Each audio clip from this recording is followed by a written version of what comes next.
Have you ever lost your temper, said something you regret, or let your emotions take control of your day, only to wish later that you had stayed calm?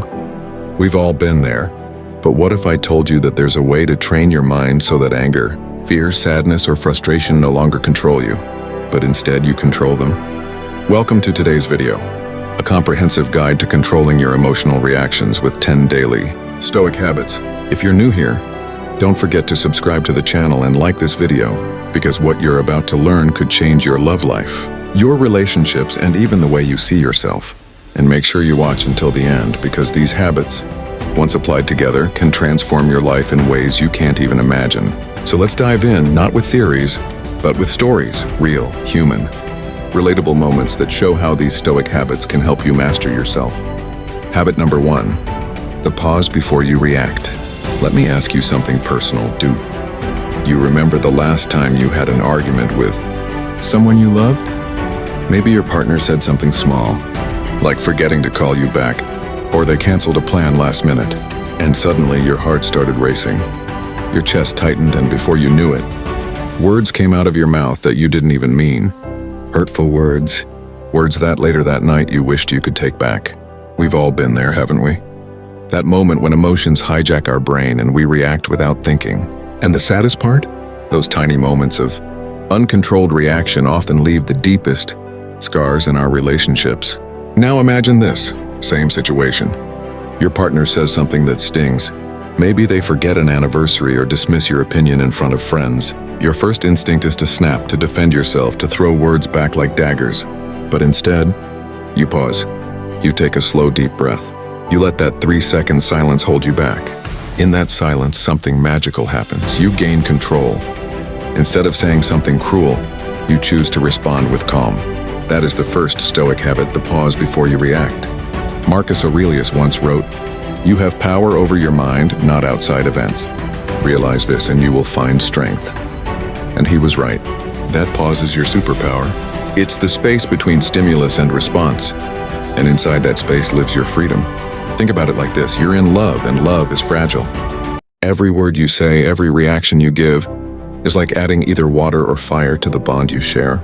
If you react instantly in anger, you might burn down what you've built together. But if you pause, you water the relationship with patience and understanding. Let me tell you a quick story. There was a man who deeply loved his girlfriend. One night, she said something harsh during an argument, something she didn't even mean. His anger boiled, and he was seconds away from shouting back. But then he remembered the Stoic pause. He inhaled deeply, counted to 3, and simply said, "I hear you. Let's talk about this when we're calmer." Guess what happened? The fight that could have lasted hours ended in minutes. Later, she hugged him and said, "Thank you for not turning this into a war." That one pause saved not just the night, it saved their love. Now I want you to picture yourself in that moment. Next time your partner tests your patience, next time a text message triggers jealousy, or when silence feels louder than words, will you react instantly? Or will you pause? That pause might be the difference between breaking someone's heart and deepening your connection. So here's my challenge for you. The next time love puts you in a test, pause, breathe.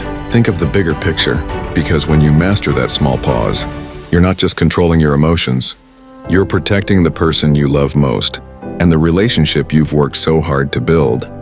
Habit 2, morning reflection. Let me ask you a question. How do you usually start your mornings?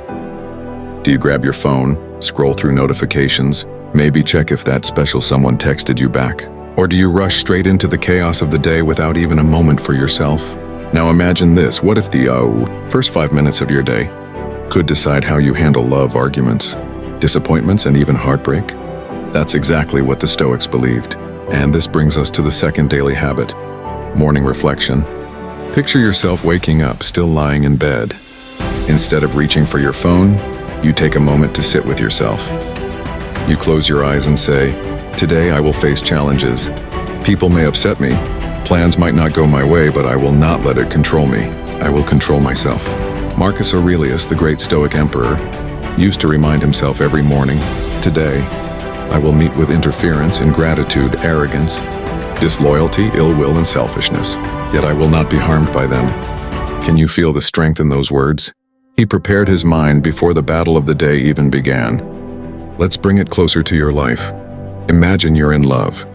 You wake up expecting a good morning text from your partner, but your phone is silent. What happens next? If you're unprepared, your mind spirals. Why didn't they text me? Do they still care? Are they losing interest? By the time they finally do text, you're already upset, and maybe you respond coldly. The whole day is poisoned by your emotions. But now imagine you practiced morning reflection. You woke up and told yourself, people may disappoint me today, but I control how I respond. Love is patient. So when you see no message, you smile, take a breath, and think, maybe they're busy. Maybe I'll be the one to brighten their morning. And instead of resentment, you send them a sweet message first. That tiny shift changes everything. Morning reflection is like emotional armor. It doesn't stop problems from coming. It stops those problems from controlling your heart. Think of it this way. If you don't prepare your mind in the morning, you leave your emotions vulnerable, like stepping into battle without a shield. But if you reflect even for 5 minutes, you carry a calm strength with you. You'll argue less, love deeper, and handle stress like a warrior. Here's the beauty of it. You don't need hours, just 5 quiet minutes. Grab a journal, write down your thoughts, or even whisper them to yourself. Set an intention for how you'll treat others, especially the people you love. Because in the end, love isn't destroyed by the big storms, it's chipped away by the little daily reactions, and morning reflection is how you stop that from happening. So tomorrow when you wake up, before the world grabs your attention, grab your own mind first, reflect, prepare, and watch how your love life and your inner peace transform. Habit number 3, evening review. Let me ask you this. When you lie in bed at night, what's the last thought that usually runs through your mind? Is it the stress of the day, the mistakes you made, or maybe a replay of that argument with someone you love? For many of us, the night becomes a battlefield of regrets. We think, why did I say that? Why did I react like that? What if I had stayed calm? And those thoughts keep us awake, making our chest heavy with guilt. The Stoics had a simple yet powerful solution: the evening review. Instead of letting the night haunt you, use it as a teacher. Before you sleep, reflect on your day. Ask yourself 3 questions. 1. What did I do well today? 2. Where did I fall short? 3. How can I do better tomorrow? Now let me paint a picture. Imagine a young couple. Let's call them Sarah and Daniel. They love each other deeply, but like any couple, they argue. One night, Sarah snapped at Daniel over something small. He forgot to take the trash out. He reacted harshly, and before they knew it, they were both silent, facing opposite sides of the bed. Daniel lay there angry at first, but instead of falling asleep bitter, he remembered the Stoic practice of evening review. He asked himself, did I control my temper today? Or did I let emotions win? The answer was clear. He realized he had failed, but instead of drowning in guilt, he promised himself, and tomorrow I will pause. Tomorrow I will respond with kindness, not anger. The next morning, Daniel woke up, hugged Sarah, and said softly, I'm sorry about last night. I could have handled it better. And in that moment, their bond grew stronger. Why? Because he didn't let yesterday's mistake poison today. He used reflection to transform guilt into growth. This is the power of the evening review. It doesn't erase mistakes, but it makes them meaningful. Every slip becomes a lesson. Every failure becomes a stepping stone. Think about your own love life. How many times have small arguments or careless words created distance? How many times have you wished you could turn back time? The evening review gives you that chance not to go back, but to move forward wiser. Seneca once said, when the light has been removed and my wife has fallen silent, aware of this habit of mine, I examine my entire day and go back over what I've done and said, even the greatest. Stoics knew the value of reflection. So tonight, before you scroll through your phone or drift into sleep, give yourself 5 minutes. Review your day, not with judgment, but with honesty. Because the truth is, love isn't about perfection, it's about growth. And when you grow a little each night, you wake up every morning as a better partner, a calmer person, and a stronger soul. Habit number 4, practicing voluntary discomfort. Tell me honestly, how do you usually react when things don't go your way in love? Maybe your partner forgets to call, maybe they cancel a plan last minute, or maybe they don't show the affection you were craving. Do you stay calm, or do you feel that sting of disappointment turning into frustration? Here's the truth. Most of us struggle with these moments because we live in too much comfort. We get used to things being easy, and when reality doesn't match our expectations, we explode. That's where the Stoic habit of voluntary discomfort comes in. What does that mean? It means sometimes by choice you make life a little harder for yourself. Sleep on the floor instead of the bed. Skip your favorite meal once in a while. Take a cold shower. Walk instead of driving. Why? Because when you train yourself to handle small discomforts daily, the bigger emotional storms won't shake you. Now let's connect this with love. Imagine this scenario. You've planned a beautiful dinner with your partner. You're excited, maybe even a little dressed up. But then at the last moment, they text, "Sorry, I can't make it tonight." If you're not trained, the disappointment might feel unbearable. Anger bubbles up. Thoughts like, "They don't care about me," take over. You might even send a hurtful reply. But if you've practiced voluntary discomfort, your mind reacts differently. You've trained yourself to accept that life isn't always smooth. So instead of breaking down, you take a deep breath and think, "It's okay. Plans fail sometimes. I can handle this." And maybe instead of lashing out, you reply kindly, "No worries. We'll make it special next time." Can you see the difference? The first reaction damages love. The second strengthens it. Let me give you a little story. There was a man named Adil who loved his girlfriend deeply, but he always overreacted when things didn't go as planned. If she was late, he grew cold. If she didn't text back quickly, he snapped. One day, he discovered Stoicism and began practicing voluntary discomfort.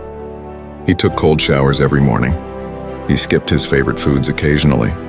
He even walked to work instead of driving. Slowly, he trained his mind to be okay with discomfort. A few months later, when his girlfriend unexpectedly canceled a weekend trip, his old self would have exploded. But this time he smiled and said, "It's all right. Let's plan for another time." She was shocked by his calmness. And instead of drifting apart, their love grew stronger. Why? Because he had mastered himself. That's the beauty of this habit. It's not about making life miserable. It's about building resilience. It's about saying, if I can choose discomfort now, I can endure anything later. So here's my challenge to you. Try one act of voluntary discomfort today. Sleep without a pillow. Skip dessert. Take a cold shower. And notice how it makes you stronger. Because the stronger you become, the more love you can protect without being destroyed by little disappointments. Habit number 5, negative visualization. Let me ask you something. Have you ever taken someone you love for granted? Maybe you got so used to their presence, their texts, their smile, that you forgot how precious they truly are. Until one day you almost lost them. This is where the Stoic habit of negative visualization comes in. It may sound a little dark at first, but it's actually one of the most powerful practices for love and emotional strength. Here's how it works. You imagine losing the things or the people you cherish most, not to make yourself sad, but to remind yourself to treasure them while they're here. Think about it. Imagine your partner is sitting across from you right now. Their laughter fills the room. Their little habits sometimes annoy you, but deep down you love them. Now imagine, just for a second, that tomorrow they might not be there. Suddenly that small annoyance doesn't matter, does it? Suddenly, you feel a rush of gratitude just to have them by your side. That's the gift of negative visualization. It makes you appreciate the present moment more than ever. Let me tell you a story. There was a woman named Alina. She adored her boyfriend, but like many of us, she often nagged about little things. He forgot to call. He was late, he left dishes in the sink. One day, after reading about Stoicism, she tried negative visualization.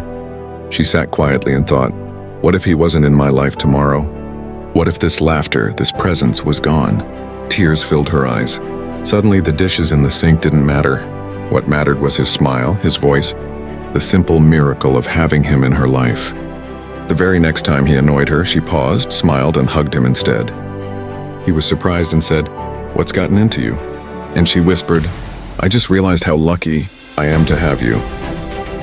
That one shift changed their relationship forever. Now let's bring it back to you. How many times have you argued over texts, replies, or little misunderstandings? How many times have you felt anger over things that, in the bigger picture, don't matter at all? If you practice negative visualization, if you imagined how fragile life really is, wouldn't you hold your partner closer? Wouldn't you be more patient, more forgiving, more loving? Marcus Aurelius reminded himself daily, You could leave life right now. Let that determine what you do and say and think. That wasn't to make him fearful. It was to make him grateful. Here's my challenge for you tonight. When you see someone you love, pause for a moment and imagine, what if this was the last time I see them? Don't say it out loud, feel it in your heart, and then watch how your anger softens, your patience grows, and your love deepens. Because in the end, negative visualization doesn't take joy away. It multiplies it. It teaches you to see every moment of love as the priceless gift it truly is. Habit number 6, focus only on what you can control. Let me ask you this. How many times have you lost peace in love because of things you couldn't control? Maybe your partner didn't reply fast enough. Maybe they seemed distant or their mood was off. And suddenly your mind raced. Did I do something wrong? Are they losing interest? Are they talking to someone else?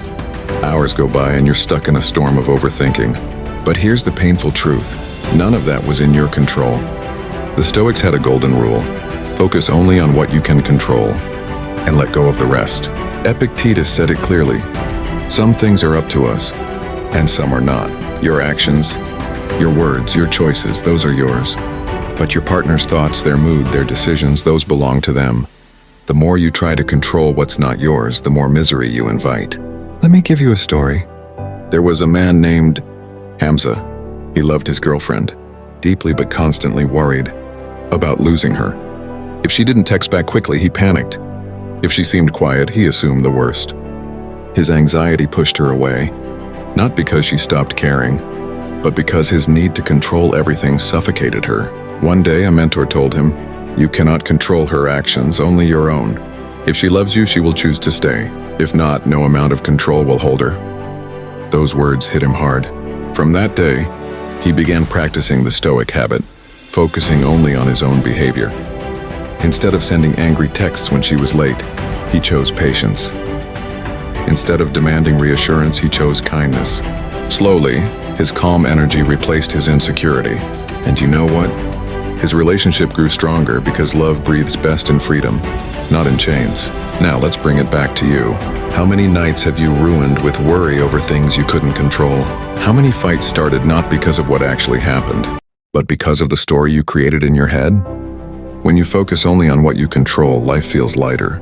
If your partner is late, you can't control the traffic, but you can control your reaction. If they're upset, you can't control their emotions, but you can control how gently you respond. If they walk away one day, you can't control their choice, but you can control how you carry yourself with dignity and strength. This doesn't mean being passive. It means channeling all your energy into what actually matters, your patience, your love, your discipline, your character, because those are the things that truly shape your destiny.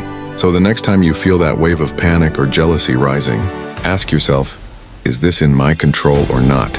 If it is, act wisely. If it isn't, let it go. Because peace begins the moment you stop trying to control the uncontrollable. And in love, that peace could be the very thing that saves your relationship. Habit number 7, practice voluntary discomfort. Have you ever noticed how the smallest inconvenience can ruin your mood? Maybe your partner forgets to reply to your text. Maybe the AC stops working on a hot day. Or maybe dinner gets delayed and suddenly you feel irritation bubbling up inside you. We don't usually think about it, but so much of our emotional chaos comes from the fact that we've gotten too used to comfort. We expect everything to flow smoothly, or love, work, life. And when it doesn't, we explode. But here's where the Stoics had a secret weapon. They deliberately practiced voluntary discomfort. Now let me take you into a moment. Imagine this. You and your partner are walking on a cold, windy night. Instead of hailing a cab, you both decide to walk home. At first, it feels unbearable. The wind stings your skin, the cold creeps into your bones, and you're tempted to complain.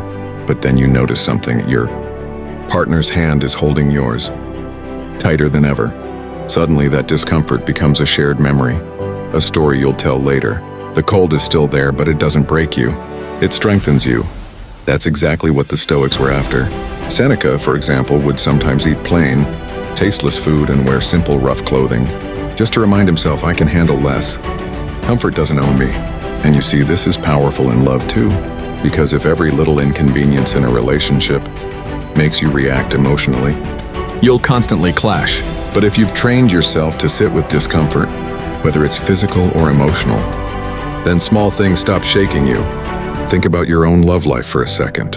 Has there ever been a time when something small, something really insignificant led to a big argument? Maybe she said something in a slightly wrong tone, or maybe he came home late without notice. The situation itself wasn't world-ending, but because you weren't used to discomfort, you reacted explosively. Practicing voluntary discomfort teaches your mind to pause, to say, yes, this doesn't feel good right now, but I can endure it. I don't have to let it control me. And it doesn't always have to be extreme. You don't need to go camping in the freezing rain or fast for 3 days to get the lesson. Start simple. Skip your favorite comfort food once a week. Sleep without a pillow for a night. Take a cold shower instead of a warm one. Or even, when you're craving that instant text back from the person you love, deliberately wait before you reply to them. These small practices build resilience. They train you to realize I can be okay without instant relief. Here's the deeper beauty. Love itself is a form of voluntary discomfort. To love someone means to be vulnerable, to sometimes feel uncertainty, to sometimes sit with silence, to sometimes swallow your pride. And if you've trained yourself in discomfort, you won't panic when love isn't smooth. Instead, you'll stand steady, grounded, and unshaken. So the next time life gives you a little discomfort, don't run from it. Use it as training. Because in relationships, as in life, those who can embrace discomfort without emotional overreaction are the ones who build unshakable love. Habit number 8. Practice gratitude in hardship. Gratitude isn't just for the good days, it's most powerful on the bad ones. Think of losing a job. At first, panic and anger hit you. But instead of drowning in it, you say, this is a chance to grow. At least I still have my skills, my health, my friends. Suddenly, the storm quiets. Gratitude shifts your focus. Instead of, why me? You ask, what can I learn? That habit turns emotional chaos into calm strength. Habit number 9, memento mori. Remember you will die. This may sound dark, but it's freeing. Every day, remind yourself life is short. Imagine you're stuck in traffic, someone cuts you off, and anger rises. But then you think, one day none of this will matter. One day I won't even be here. And suddenly the anger feels pointless. Memento mori doesn't make life sad, it makes it precious. It reminds you to rise above petty emotions and live with wisdom. Habit number 10, living by virtue, not emotion. Finally, the ultimate Stoic habit, choose virtue over emotion. Instead of asking, how do I feel about this? Ask, what's the right thing to do? Picture a partner who forgot your birthday. You feel hurt. Anger bubbles up. But instead of snapping, you ask yourself, what does virtue demand here? Patience, understanding, and you act accordingly. By living with virtue, wisdom, courage, justice, and self-control, you free yourself from being a prisoner of emotions. Let's tie these habits into a bigger story. Imagine a person, let's call him David. David is quick-tempered, insecure, and always reacting. His girlfriend complains that he overreacts to everything. His friends say he takes jokes too personally. His boss thinks he's difficult to manage. But David discovers Stoicism. He starts practicing these 10 habits daily. At first, it's hard. He forgets to pause, still loses his temper, still gets offended. But slowly, he builds the muscle of control. He learns to pause before reacting. He reflects in the morning and evening. He takes cold showers and practices gratitude when things go wrong. Months later, people notice a change. His girlfriend says, "You're calmer now." His boss says, "You handle stress better." And inside, David feels peace he never had before. The truth is, we all have a bit of David in us. But with these 10 habits, we can all transform not into someone emotionless, but into someone who feels emotions deeply without being controlled by them. So here's the challenge. Pick one of these habits today. Start with the pause, or start with morning reflection. Build it into your routine. And slowly you'll see that controlling your emotional reactions isn't about being cold, it's about being free. With that said, thanks for watching, and until next time.